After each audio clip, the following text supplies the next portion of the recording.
Solving बेटा, acid base solve चल रहा है और ये पीएच नेक्स्ट टॉपिक इसका हम कर रहे थे ऑक्साइड पीएच इंडिकेटर, तो हम पीएच पे आ गए।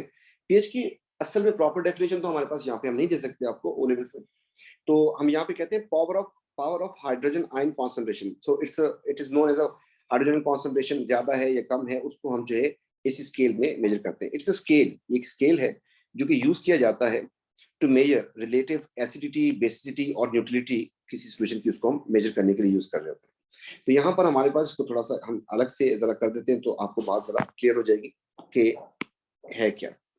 तो पहली बात, पीएच जो है वो power of hydrogen ion concentration है। ये एक स्केल है जिसकी रेंज जो है वो है आपके पास 0 से लेके 14 तक, ठीक है जी। तो यहाँ पे हमने लिख दिया 0, यहाँ पे हमने लिख दिया 14। इसका जो मिड आएगा वो आएगा 7 पे, तो हमने 7 पे मार्क कर दिया। अच्छा, अब जो है आपके पास ये वाला पूरा पोर्शन जो है ना, ये 0 से 6.9 तक एंड इसी तरीके से 7.1 से लेके 14 तक, ये दो रीजन में डिवाइड कर दिया हमने। ये जो है हमारे पास एसिडिक पोर्शन है सारा का सारा। अगर पीएच जो है हमारे पास ये 7 था हमारे पास, और 7 से जैसे अब जाते हैं तो हमारे पास बेसिक हो जाती है पीएच। तो पहली बात तो ये होगी। तो 7 पे क्या होता है? 7 पे होता है न्यूट्रल। आपको पता है, पानी सुना होगा आपने, पानी की पीएच 7 न्यूट्रल होती है, एसिड की पीएच बिलो 7 होती है, बेस की पीएच से ज्यादा होती है। एक चीज और भी ध्यान में रखिएगा, हमारे पास स्ट्रॉन्ग और वीक एसिड का भी मसला है, स्ट्रॉन्ग और वीक बेस का भी मसला है। तो याद रखिएगा कि जितना न्यूट्रल से दूर होगा, न्यूट्रल से दूर है तो दोनों एसिड ही है, लेकिन अगर न्यूट्रल से दूर होगा तो ये होगा स्ट्रॉन्ग एसिड, अगर न्यूट्रल के पास होगा तो इसका मतलब हो जाएगा कि वीक एसिड है।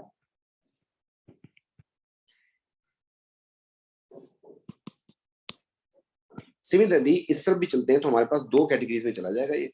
अगर तो न्यूट्रल से दूर है तो इसका मतलब हो जाएगा स्ट्रॉन्ग बेस, और अगर न्यूट्रल के पास है इसका मतलब हो जाएगा वीक बेस। देखिए ये बात तो आपको सबने पढ़ाई होगी, हमने क्या स्पेशल पढ़ाना है? हमने आपको स्पेशल ये पढ़ाना है कि हम यहाँ पर आपको पीएच भी बता देंगे और इनकी एग्जांपल्स भी दे देंगे कंफर्म पक्की वाली, ताकि आपको फिर कभी मसला ना हो। स्ट्रॉन्ग एसिड में आपके पास एक है हाइड्रोक्लोरिक एसिड, एक है आपके पास नाइट्रिक एसिड, और एक है आपके पास सल्फ्यूरिक एसिड, बस ये स्ट्रॉन्ग है। इनकी अप्रोक्सीमेट जो पीएच है वो कितनी होगी आपको लिखनी पड़ती है कहीं पे, तो आपके पास होगी 1 to 2। वीक एसिड में आपके पास दो एसिड्स हैं, एक आपके पास है विनेगर इथेनोइक एसिड COOH, इसकी जो पीएच है वो आपको तकरीबन 3 to 4 मिलती है। एक आपके पास बहुत ही वीक एसिड है, उसका नाम है कार्बोनिक एसिड H2CO3। ये बनता कैसे है ये भी आपको बता देते हैं, हम सिर्फ इसको ऐसे लिख देते हैं फिलहाल। ये बनता है दो चीजों से। कैसे? एक आपके पास कार्बन डाइऑक्साइड और एक वाटर। तो कार्बन डाइऑक्साइड जब पानी में डिजोल्व हो जाती है तो उससे बनता है।